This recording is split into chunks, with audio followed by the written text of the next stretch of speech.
The year is 1518. The sun shines brightly upon Strasbourg. This medieval city bustles with life. Merchants hawk their wares. Children's laughter echoes through the square. The scent of baking bread wafts from local shops. It is a time of relative peace and prosperity. The citizens go about their daily routines. No one can foresee the strange events that are about to unfold. The peace of this summer day is about to be shattered. The air is warm and pleasant. Birdsong fills the air. The cobblestone streets are dry and dusty. A gentle breeze rustles through the colorful banners hanging from the buildings. The citizens of Strasbourg are content. They are unaware of the darkness lurking just around the corner. In the heart of Strasbourg, timber-framed houses line the narrow streets. Their brightly painted facades add to the cheerful ambiance. The air is thick with the smells of leather, spices, and fresh produce. Women in long dresses chat amongst themselves. Men in tunics and hose discuss business. A sense of normalcy pervades the city. The River Ill flows gently through Strasbourg, reflecting the azure sky. Barges laden with goods make their way along the waterway. On the banks of the river, fishermen cast their nets. The rhythm of life is steady and predictable. But this rhythm is about to be disrupted. Frau Troffea, a woman of unremarkable background, steps out of her home. The sun shines upon her face. She has no idea that she is about to become the epicenter of a terrifying phenomenon. With a sudden, inexplicable impulse, she begins to move. Her feet move to a rhythm only she can hear. Her dance is wild and uncontrolled. Her eyes are wide and unseeing. She sways and twirls with an almost manic energy. Passers-by stop to watch, their initial amusement quickly turning to concern. What begins as a solitary dance will soon consume the entire city. Frau Troffea's dance continues for hours. She does not stop to eat or drink. She seems oblivious to the heat of the sun and the growing concern of those watching. Her steps are erratic, her body contorting in unnatural ways. Her dance is less a celebration and more a possession. Word of the strange dancing woman spreads through the town. People gather in the marketplace to witness the spectacle. Some laugh, others whisper in hushed tones. No one has ever seen anything like it before. Fear and fascination grip the hearts of the onlookers. As the days pass, more townsfolk join Frau Troffea's frantic dance. They are seemingly compelled by an unknown force. The dance floor expands from the marketplace to the narrow streets. Strasbourg, once a place of order, becomes a whirlwind of bodies. The dance is relentless. Men, women, and even children are drawn into the frenzy. They dance in the streets, in the houses, and even in the church. They dance until they collapse from exhaustion. But even then, some continue to twitch and jerk on the ground. The once familiar faces of their neighbors are now contorted in a rictus of exertion and madness. The fear in the city grows. This is no ordinary dance. It is something far more sinister. The plague, for that is what it is, tightens its grip on Strasbourg. The rhythm, if it can be called that, becomes the city's heartbeat. A terrifying, chaotic pulse that echoes through the empty streets at night. Those who have not yet succumbed to the dancing mania barricade themselves in their homes. They fear not only the dance itself, but also what it is doing to their loved ones. Days turn into weeks. The relentless dance takes its toll.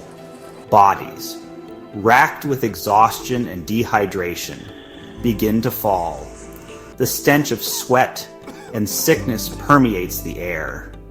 The joyous rhythm of life has transformed into a death knell. Death, a constant companion of medieval life, becomes ever present. Some dancers, their minds seemingly broken by the ordeal, collapse and never rise again. Heart attacks and strokes claim others, their bodies pushed beyond their limits. The cobblestone streets, once witness to commerce and life, become a macabre stage for death. The townsfolk, once amused, are now gripped by terror. The plague is beyond their understanding, beyond their control.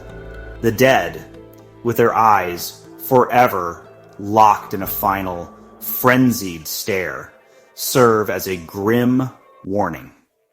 The city, once full of life, is now haunted by death. As bodies pile up, the fear of contagion spreads faster than the dance itself. The sick are shunned, left to their fate in the streets. The bonds of family and community, once strong, begin to fray under the strain of the relentless plague. The very fabric of society begins to unravel. A city's plea, desperate pleas for help, echo from Strasbourg. Physicians are summoned. Their traditional remedies, however, prove useless against this inexplicable ailment. The plague mocks their knowledge. Their potions and bloodlettings are met with nothing but more frantic dancing. In their desperation, the city leaders turn to more unorthodox solutions. Musicians are hired to play, hoping to soothe the afflicted and break the rhythm that holds them captive. Yet, the music only seems to fuel the dancer's frenzy. The authorities construct a wooden stage in the marketplace, hoping that by providing a designated space for the dancing, they can contain the madness. Instead, the stage becomes a platform for the plague's gruesome spectacle, drawing in more victims. The church, too, offers its solutions. Priests lead processions through the streets, invoking the name of God. They sprinkle holy water on the afflicted, hoping to drive out the demons they believe possess the dancers. But the plague continues unabated, a testament to the limits of both faith and reason. The theories: bread, minds, and spirits. Centuries later, the dancing plague of 1518 remains a chilling mystery. Theories abound, each attempting to shed light on the darkness that descended upon Strasbourg. Was it poisoned bread, its flour tainted with ergot, a fungus known for its hallucinogenic properties?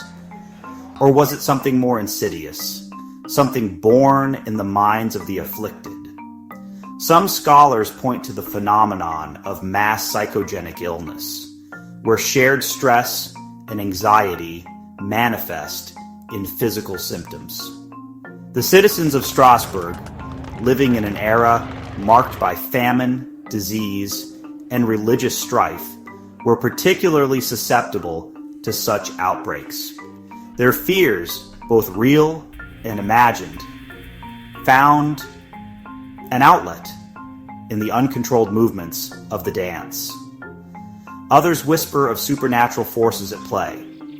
Saint Vitus, a saint invoked for protection against epilepsy and other nervous disorders, becomes tragically linked to the event. Had the citizens of Strasbourg been cursed? Had they been possessed by a malevolent entity that drove them to dance until their bodies gave way? The mystery lingers, a chilling reminder of the darkness that can take hold of the human mind and the vulnerability of even the most devout. The ergot theory, while plausible, fails to explain the specificity of the dancing mania. Ergot poisoning typically results in convulsions and hallucinations, not organized dancing. Mass hysteria, while offering a psychological explanation, struggles to account for the sheer endurance of the afflicted. How could a shared delusion drive people to dance for days, weeks, even to the point of death? The supernatural explanations, while tempting in their simplicity, offer little solace. They speak to a world where reason holds no sway, where humans are but puppets in the hands of forces beyond their comprehension. A mystery for the ages. The dancing plague of 1518 eventually subsided, its end as sudden and inexplicable as its beginning.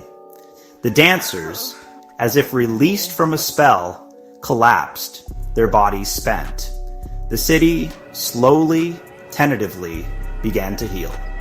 Life, in its own way, went on. But the scars remained, etched in the city's memory. A chilling reminder of the fragility of sanity and the ever-present potential for chaos. The event serves as a stark reminder of the mysteries that still linger in our world. It is a testament to the limits of our understanding of the human mind and body. The dancing plague of 1518 remains a haunting enigma, a chilling dance macabre that continues to fascinate and terrify centuries later. It reminds us that even in an age of scientific advancement, there are some phenomena that defy easy explanation. Perhaps some mysteries are destined to remain unsolved. The silence that followed the dance was deafening.